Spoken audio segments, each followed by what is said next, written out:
पुण्यावरून निघतोय आता. मेन काय झालं, आम्ही विचार करत होतो जायचं आतमध्ये, म्हणजे रांग लावून पाया पडून निघायचं. पण गर्दी एवढी होती ना की आपला मेन पॉईंट मिस झाला असता पुढचा.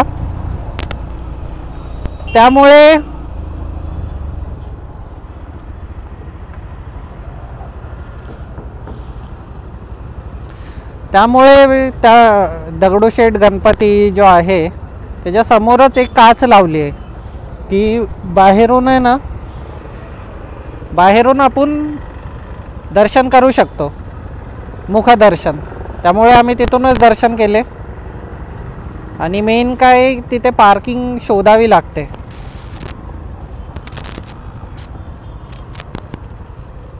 तर मग पार्किंग शोधण्यात वेळ जाईल, परत पार्क करण्यात वेळ जाईल, परत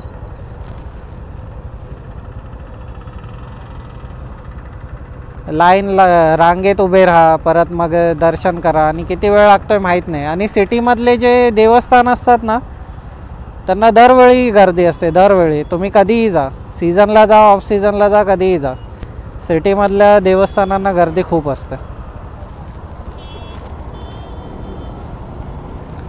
म्हणून मग आम्ही बाहेरूनच दर्शन केलं. आणि आता इथून निघतोय रांजणगावसाठी.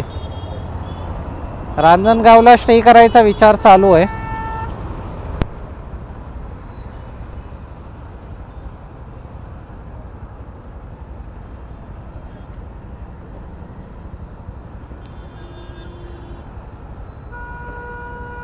पण खरं सांगतो, इथे ना मुंबईपेक्षा खूप बेकार हालत आहे. ट्रॅफिक आणि रूल्स रेग्युलेशन्स वगैरे आहेत ना, खूप म्हणजे खूप.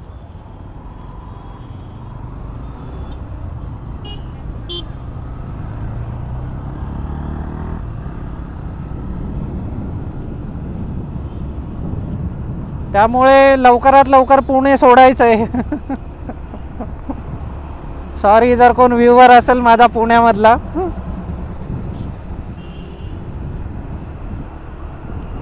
पण खरोखर एकदम बाईक असू देत, नाही तर फोर व्हीलर असू देत, एकदम आहेत ना, इतका क्लोज कॉल करतील ना, आणि पूर्ण रस्ता रिकामा असला तरी खूप जवळ येतात, एकदम खूप जवळून चालवतात.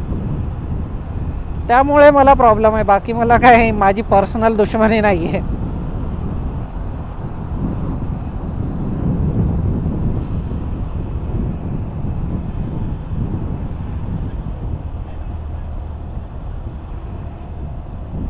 आणि ट्रॅफिकची हालत तर लई खराब आहे.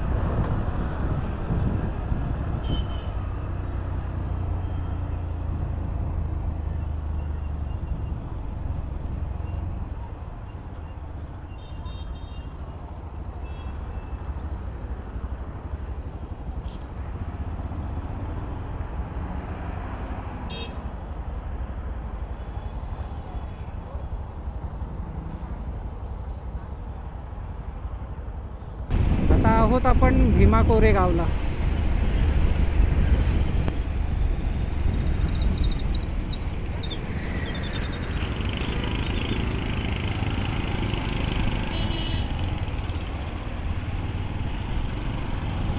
हे बघा, कोरेगाव भीमा, सणसवाडी.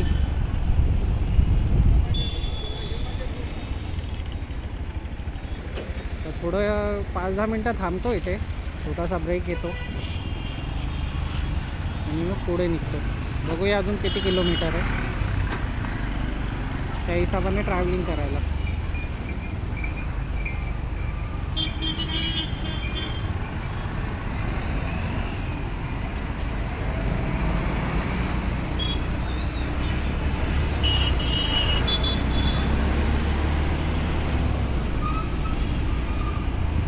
कुठे सावळी पण नाही आहे जिथे थांबू शकू आपण.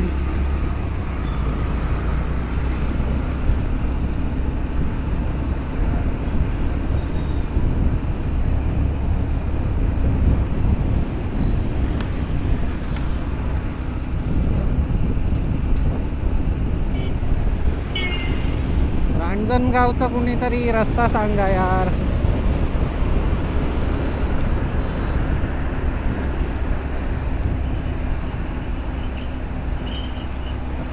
बोर्ड पण नाही लावलेत आणि दगड पण नाही लावले तिथे.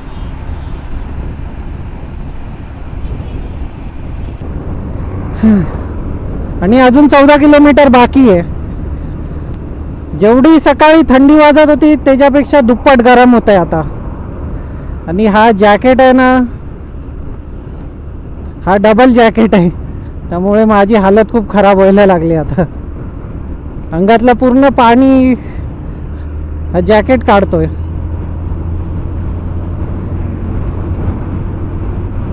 एवढं गरम व्हायला लागलंय.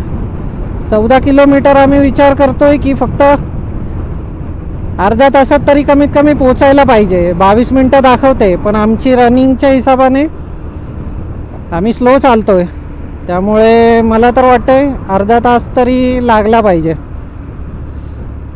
पण आता असं झालंय ना की कधी पोचतोय तिथे, कारण हा जो ऊन आहे ना तो सहन नाही होत आहे. दुपारचं ऊन आहे आणि कडक ऊन आहे 1 वाजताचं. लय हालत खराब आहे.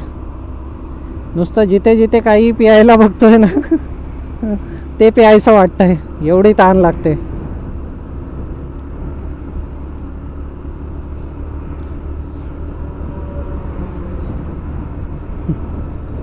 प्लॅन केलेला तसं तर नाही होत आहे, पण थोडेफार चेंजेस होत आहेत प्लॅनमध्ये. बघूया आता कसं कसं काय होतंय.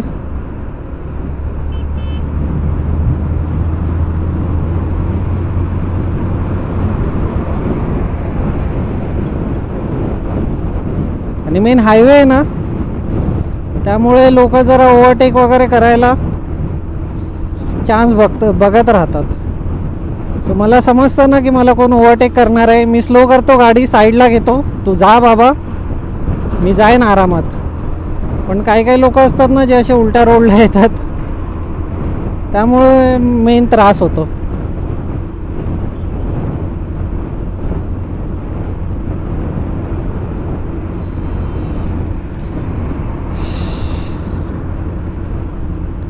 आता एका रसवंतीवरती आपण ब्रेक घेतलेला, थोडासा रस पियायला उसाचा.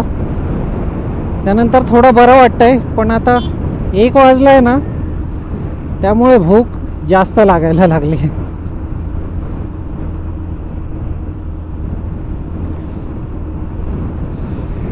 पण बाईक चालवून एवढी मजा येते ना, तरी इतक्या गोष्टी सर्व मॅटर नाही करत. हे भूक असू देत, ताण असू देत, गरमी असू देत, बाईकवरती बसून फक्त रेस द्यायची असते.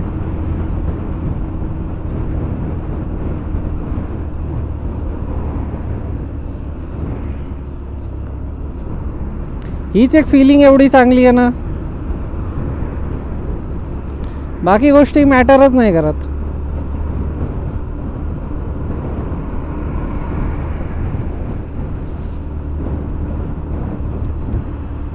हे बजरंग बली,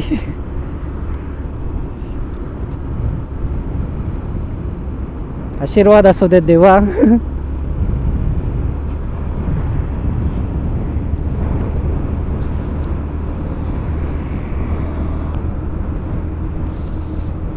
आणि मेन काय माहिती आहे का, इथे रस्त्याच्या आजूबाजूला झाडं नाही आहेत. रस्त्याच्या आजूबाजूला झाडं असती ना तर एवढं काही वाटत नाही. जसं आपण लोणावळ्याला वगैरे जातो ना, तेव्हा आजूबाजूला झाडं असतात, त्यामुळे एवढं काही वाटत नाही. तिथे सावली वगैरे असते, पण इथे ना कंटिन्यू झाडं नाहीच आहेत, त्यामुळे अजून त्रास होतोय. ऊन आहे ना डायरेक्ट मारतोय अंगावरती, वरून रस्त्याची हीट प्लस आपल्या गाडीची हीट.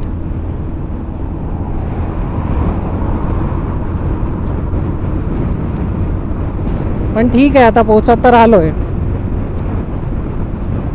आता तासभर तरी ब्रेक घेईन मी, मस्त जेवून हातपाय धुवून.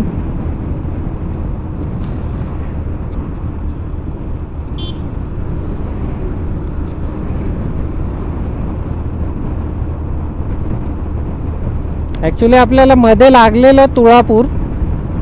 माझी एक राईड आहे तुळापूरला, मला ती मारायची आहे कधीपासून, पण मला नक्की तो रूट माहीत नव्हता.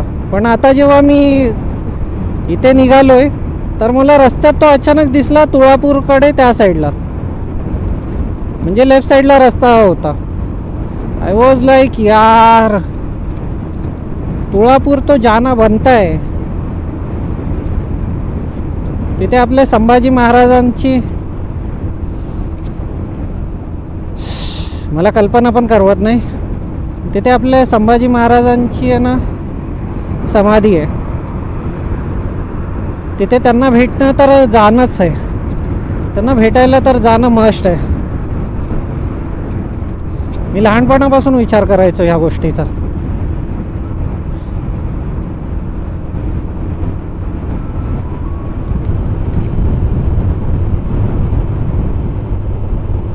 काय रस्ता आहे यार.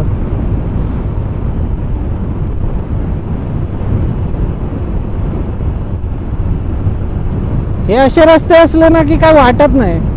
काय खतरनाक रूट आहे बघा. हवी तेवढी स्पीड खेचू शकतो बघा. 69 यो बॉय 69. हे ओव्हरटेक करणारे असतात ना, ह्यांना जागा द्यावी लागते मला.